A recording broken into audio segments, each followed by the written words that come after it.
श्री राधे राधे। भक्तों, संत का सहज स्वभाव होता है पर दुख कातर होना। पर दुख कातरता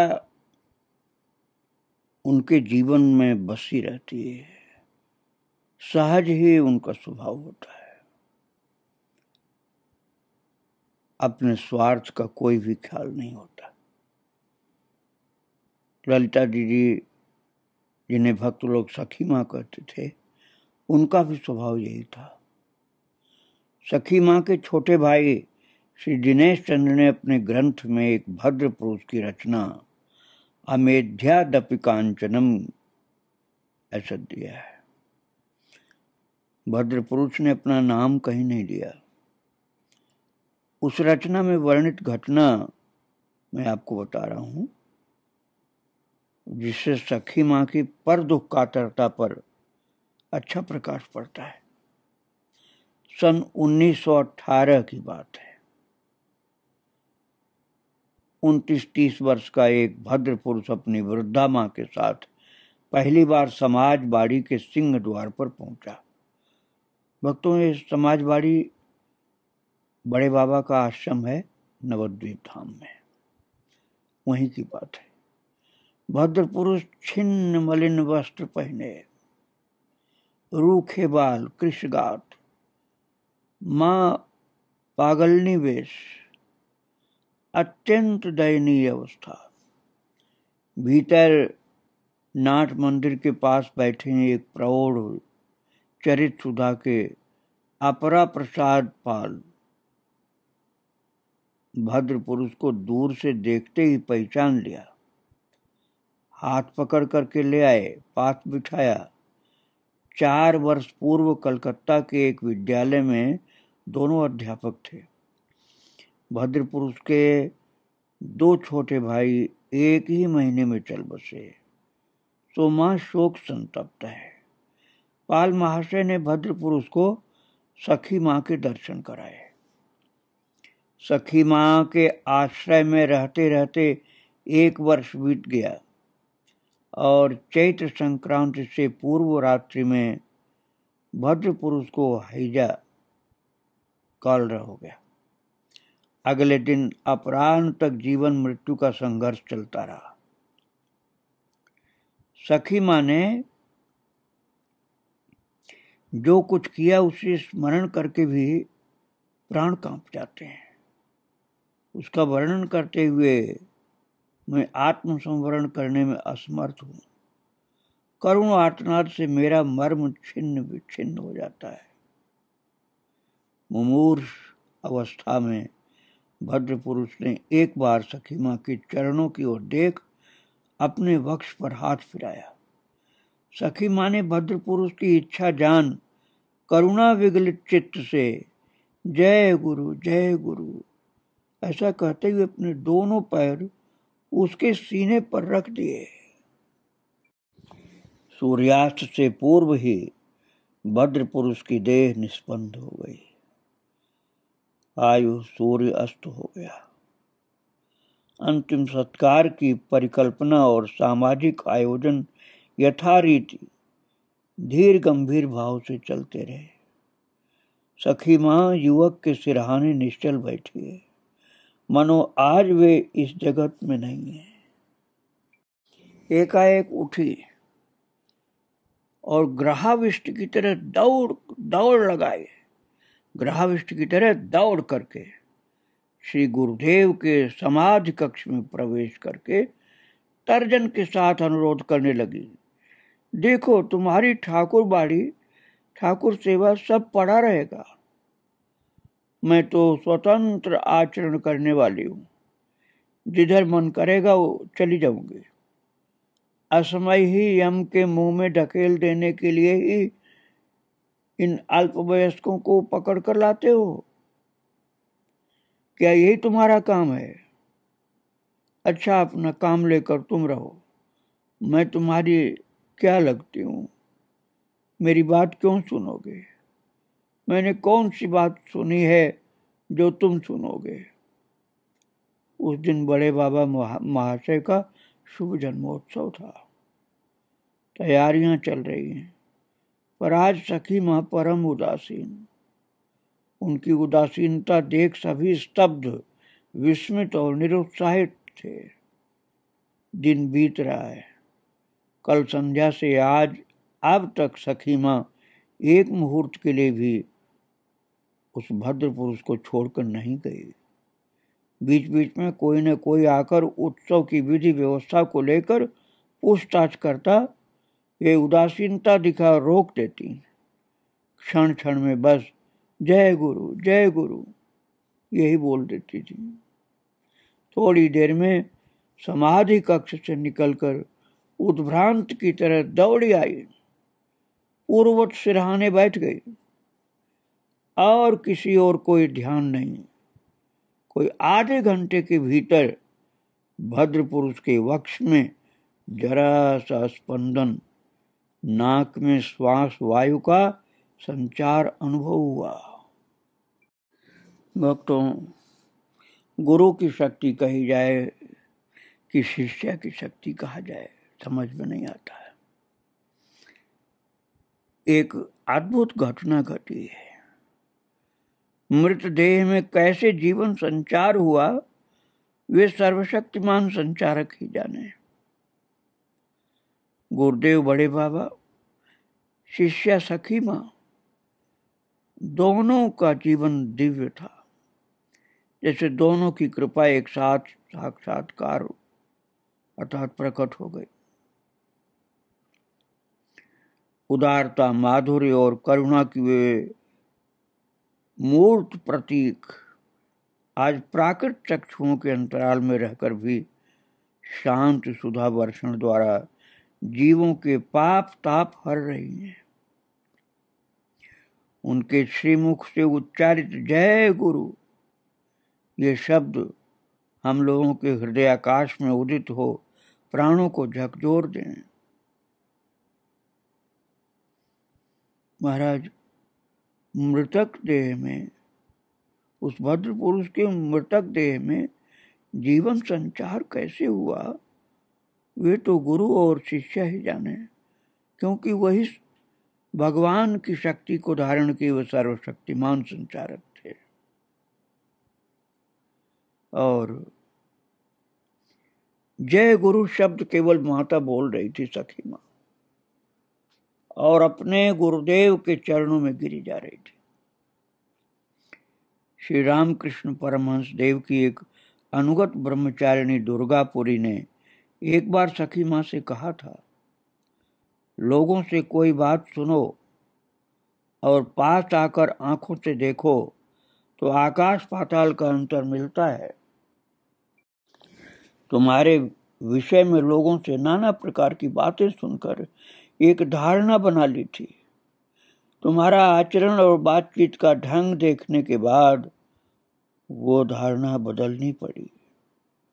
जो सुना था देखा उसका ठीक उल्टा। इसके बाद दुर्गा देवी ने परमहंस देव के जीवन की एक घटना सुनाई। परमहंस देव ने तोतापुरी महाराज से निर्विकल्प समाधि की शिक्षा ली थी। उनकी साधना से संतुष्ट हो तोतापुरी ने कहा, मैं 40 वर्ष कठोर साधना कर जो पाया, तुमने मात्र 3 दिन में पा लिया। सुनते ही रामकृष्ण देव माँ माँ माँ कह करके रो करके कहने लगे, माँ तूने क्या किया? कहां से एक बोझा लाकर मेरे कंधे पर रख दिया? और साथ ही साथ उसकी महिमा दिखाकर लाभ पूजा प्रतिष्ठा उड़ेलने लगी। मुझे इन सब की कोई आवश्यकता नहीं माँ, कोई दरकार नहीं। बस तू मेरी माँ और मैं तेरा बेटा, ये बात ठीक से मन में बैठा सकूं, केवल ऐसी दया कर माँ। ये सुन करके सखी माँ बोली, दीदी मेरी भी तुम लोगों से यही प्रार्थना है, ऐसा आशीर्वाद दो कि उनकी अर्थात गुरुदेव भगवान की, बड़े बाबा की सेवा कर सकूं, उन्हें सुख पहुंचा सकूं। बिना सोचे विचारे उनके आदेश पालन को जीवन का व्रत बना सकूं।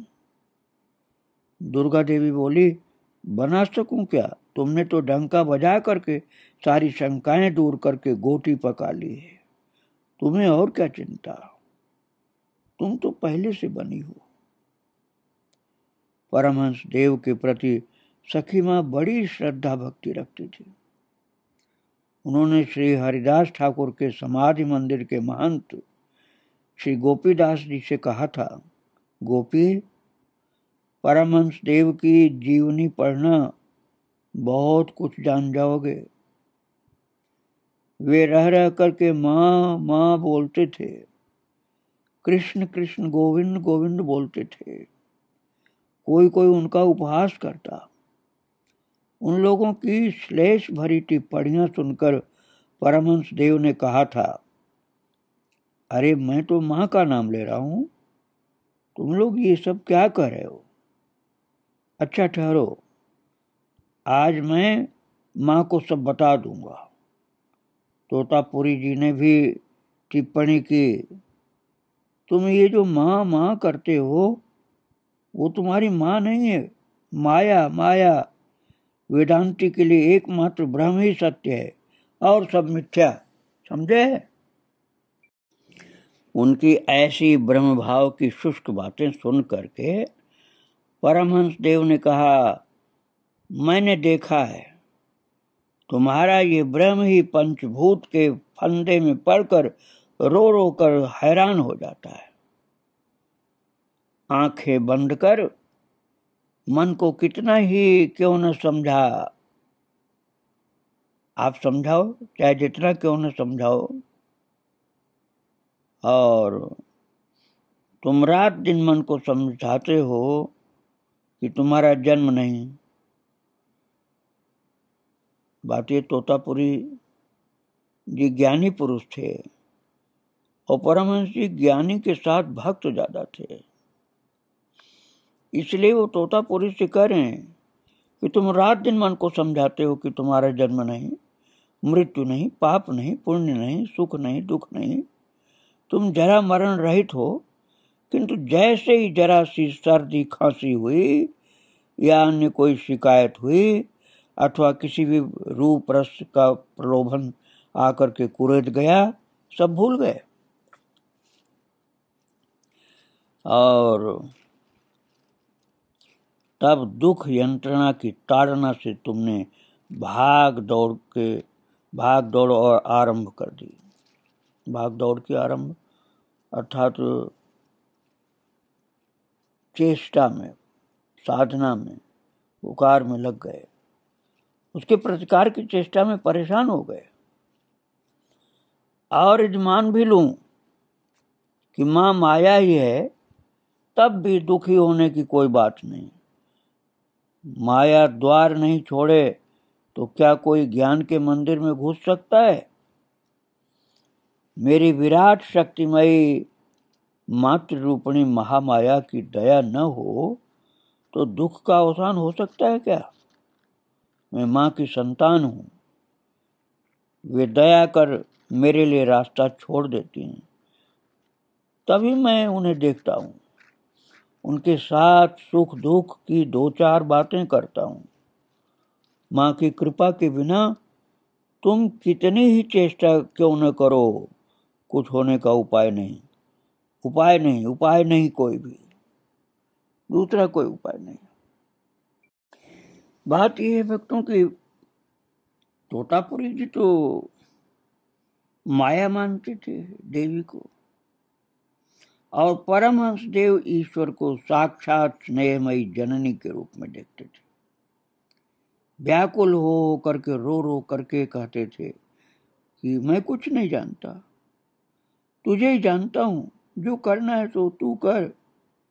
मां ने जीव शिक्षा के लिए परमहंस के द्वारा सभी साधन पंथों के नियम कानूनों का आचरण कराया था। और कभी भैरवी ने आकर साधन शिक्षा दी, कभी तोतापुरी ने निर्विकल्प समाधि योग सिखाया, कभी मुसलमान फकीर के अनुगत्य में कुरान की शिक्षा तो कभी ईसा मसीह के चित्र को देखकर भावावेश, पर वे मत से मतांतर, पथ से पथांतर कितना ही यातायात क्यों न करें, सहज सरल भाव से मातृ आराधना नहीं छोड़ते थे। और माँ के आगे तो वे छोटे बच्चे की तरह से जिद कर अपना हक लेने की चेष्टा करते थे। भक्तों, ये जो सखी माँ के भाई दिनेश बाबू ने गोपीदास जी की डायरी में लिखा हुआ जो था उसको प्राप्त किया था। भक्तों, बहुत लोगों को अपने ब्राह्मणत्व का और अपने पांडित्य का अर्थात विद्वत्ता का गर्व होता है।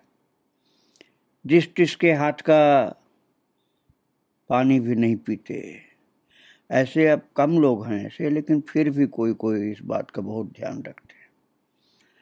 सखी माँ ये बात अच्छी तरह जानती थी और उनके पास जैसा व्यक्ति पहुंचता उसी के अनुसार प्रसाद आदि की व्यवस्था करती। छोटे भाई दिनेश बाबू जब पहली बार मठ में आए, ललिता दीदी ने पूछा, आपको सीधा देना होगा या मठ में ही प्रसाद पाएंगे? दिनेश बाबू ने थोड़ा हंसकर कहा, टेढ़े मेरे रास्ते पर चलते चलते थक करके यहाँ आया हूँ, अब थोड़ा सीधा हो सकूं ऐसी व्यवस्था कर दीजिए, मैं और अधिक नहीं समझता। दीदी ने जय गुरु कह करके हंसते हुए अपने जन से कह दिया, ये मठ में ही प्रसाद पाएंगे। बड़े बाबा का उपदेश था, उपासना को लेकर किसी के साथ वाद विवाद मत करना। सखी माँ ने अक्षरशः पालन किया इस नियम का बाबा के, और उन्होंने कभी किसी की भजन उपासना को लेकर ऐसी बात नहीं की जिससे उनका मन दुखी हो। बात यह है कि जिसको जिस उपासना में लाभ मिला होगा उसके उस भाव को हम क्यों बिगाड़ें। तो किसी भी भाव का उपासक हो, उसका कोई भी वेश हो, सखी माँ सहज सरल भाव से दंडवत प्रणाम आदि करके उसका सम्मान करती थी। गुरुदेव की बात को जीवन भर उन्होंने माना, उनका उपदेश स्वीकार किया जिंदगी भर के लिए। कोई कुछ कहता तो उत्तर देती, जिसका जो भाव वही सर्वोत्तम। जैसा अटूट विश्वास श्री गुरु वाक्य में, वैसा ही प्रसाद में। श्री दिनेश भट्टाचार्य ने बताया था कि ललिता दीदी का विश्वास अचल अटल हिमालय की तरह था। उन्होंने इस बात की सत्यता भली भांति हृदयंगम की थी कि विश्व से भले ही दूर हो, लेकिन जो गुरुदेव से मिला है, भगवान से मिला है, वही ठीक है। ठाकुर के चरणामृत में भी उनका सुदृढ़ विश्वास था। चरणामृत पिलाकर उन्होंने ऐसे अनेक मरणासन्न रोगी स्वस्थ किए थे जिन्हें डॉक्टर लोग छोड़ चुके थे। नरोत्तम ठाकुर महाशय की वाणी है, सदा सेवा अभिलाष मने कर विश्वास, सर्वथाई हैया निर्भय। श्रद्धा विश्वास के साथ शरणागति आरंभ होती है और शरणागत साधक निर्भय होता है। पर भजन का यथार्थ उद्देश्य है अभीष्ट की सेवा प्राप्ति। भक्तों, सखी माँ भक्त गोपीदास के माध्यम से सामान्य जनों को भी एक बड़ी शक्ति और सांत्वना देती थी। मन की चंचलता यदि मुंह की बातों से दूर हो सकती तो आचार्य चरण इतने नियम न बनाते। निरंतर सत्संग करना, सद्ग्रंथ पढ़ना और सत विषयों का चिंतन विशेष आवश्यक है। मन को भोगों के अधीन कर दिया तो तुम्हारा बचा क्या? खूब विचार करके भोग करना होगा, अर्थात जो मन में आवे वही भोग नहीं करना, समझ बूझ करके करना चाहिए। अंग प्रत्यंग सब सबल और कर्मठ हैं, पर किसी भी कारण से जिह्वा की आस्वादन शक्ति चली जाए तो कोई भी सुख नहीं मिलता। यही बात भागवत चिंतन के विषय में है। और कुछ भी करो, लगातार भागवत स्मरण मनन नहीं होगा तो मन को यथार्थ शांति किसी तरह भी नहीं मिलेगी। सदा याद रखना, आदमी क्षुद्र नहीं है, सृष्टि के सभी जीवों में श्रेष्ठ है मनुष्य। निर्जन में बैठ करके निष्ठा पूर्वक अपना काम किए जाओ, अर्थात भक्ति किए जाओ, शांति मिलेगी ही मिलेगी। कारण कुछ भी हो, वर्तमान युग में हम लोग भक्ति विश्वास करते तो हैं, लेकिन विश्वास कम करते हैं, भक्ति ही ज्यादा करते हैं।